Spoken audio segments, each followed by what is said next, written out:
Hello, everyone. This is Mr. Steck, and I just wanted to go over a couple things with you about the upcoming Branson music trip that's now 2 weeks away from today. This video is just going to be over things your kids should pack.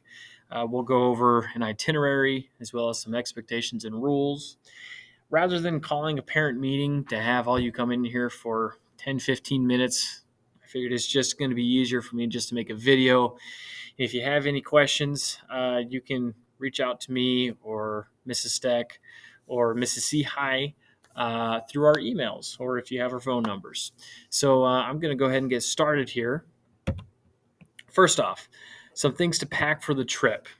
We will be performing on this trip, so your student should bring their instrument and music, which we will keep in our band rooms until that morning when we'll put them on the bus. Something else they need to bring is they need to make sure they have money for meals and any purchases or souvenirs they want to buy. We'll be gone for 3 days and 2 nights.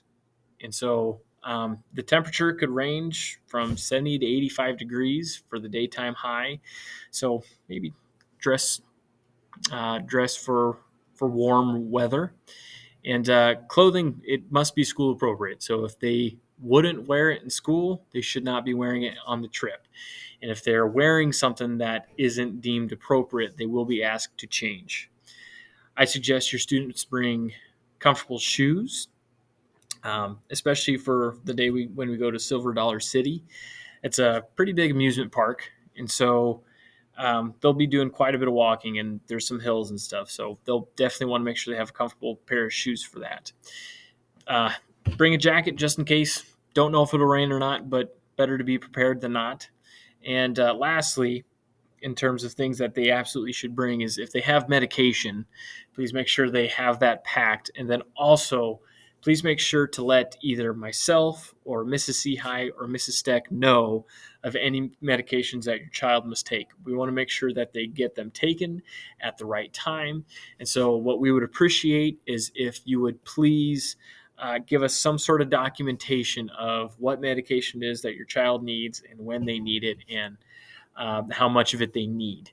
If you could send us an email or send us a text message or even send a note with your child to school to give to us, however works is fine. We just would very much appreciate some documentation about any medication that they need. In terms of an itinerary, we will be leaving on Thursday, May 23rd.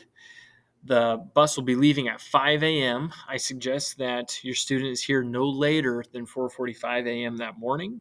That way we can get things organized and loaded onto the bus so that we are wheels rolling at 5 a.m. We will be stopping in or around Kansas City, Missouri for lunch that day. And then we will continue on to southern Missouri to Branson, where we will be staying at the Grand Oaks Hotel. You can see the address here on the screen.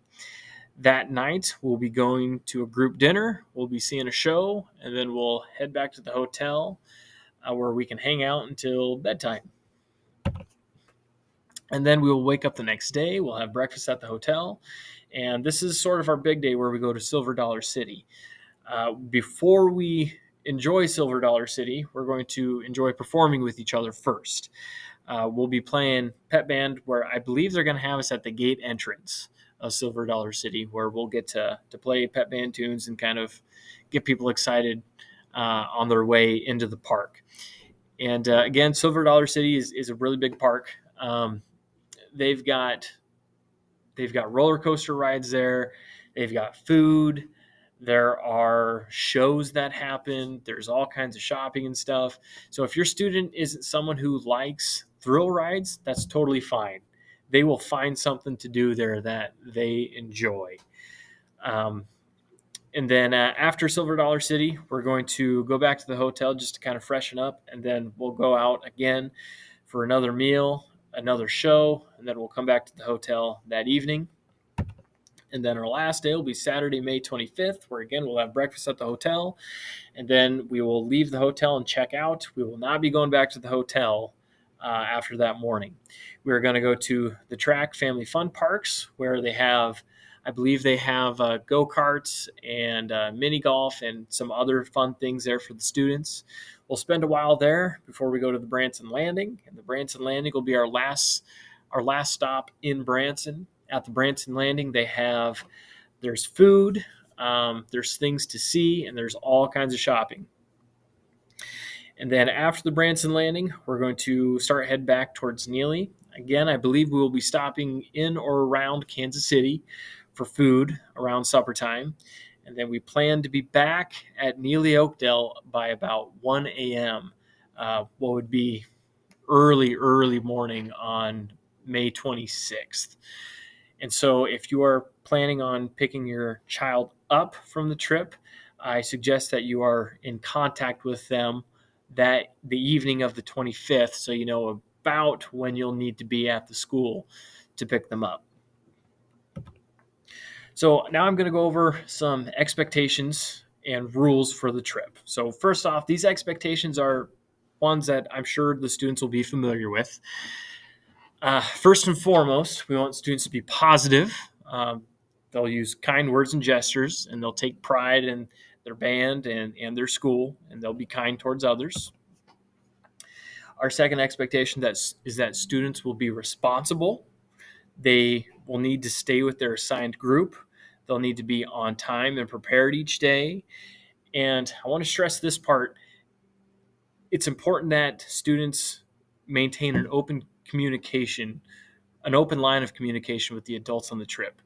If a student ever feels like there's anything wrong or anything that needs to be reported, we absolutely want them to come to us right away so we can help them solve any problems. And our last expectation is that students will be respectful towards themselves, towards adults, towards their peers, and that they will be respectful to the property that they're on, and that they will use good manners on the trip. So now I'd like to go over some rules for the trip. Now, first and foremost, rules listed in the Neely Oakdale and Chambers student handbooks, those will continue to apply on the trip. So for example, like I said earlier, when it comes to like the dress code, if students are wearing something inappropriate, they'll be asked to change. Same thing goes for anything that is in the student handbooks for Neely Oakdale or Chambers. Some additional rules for the trip. Students will spend the nights in their assigned rooms. Unless there's some sort of emergency, students will remain in their rooms after curfew. So each student is assigned a room, and they won't be allowed to swap rooms at all.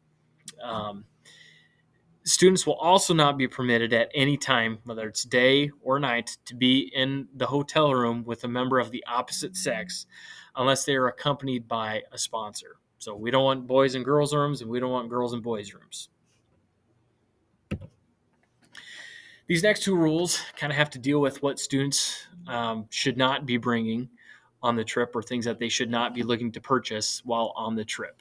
School activities and trips are to be tobacco-free, alcohol-free, drug-free, vape-free, and weapon-free. Students and sponsors are prohibited from possessing, using, or conveying alcoholic beverages, illegal drugs, prescription drugs not prescribed to the student, tobacco products, and weapons on school trips. The presence of any of the items listed above in a student's luggage, personal effects, or hotel room may be considered to be possession of the item, regardless of whether the student actually uses the prohibited substance or weapon. And also, a student's luggage and personal belongings may be searched prior to being loaded for the trip and at any time during the trip if a sponsor has reasonable suspicion that the item contains prohibited items of any kind. And lastly, in terms of rules, any local law and regulation will also be followed by each student and sponsor on the trip. Now, we'll go on to consequences. And before we do, I just want to say that I feel very confident that our students won't break any of these rules. I trust that you parents and guardians understand that we have to have them in place just in case. But like I said, I feel pretty confident that our kids won't be doing anything like that. We've got a good group of kids going. But like I said, In case one of those rules are broken, these will be the consequences. So, failure to comply with any of the above rules will result in expulsion from the trip. The student will remain at the hotel or any other designated location with a sponsor until a guardian is able to pick that student up and bring them home. Additional consequences handed down by Neely Oakdale or Chambers administrators will also be considered.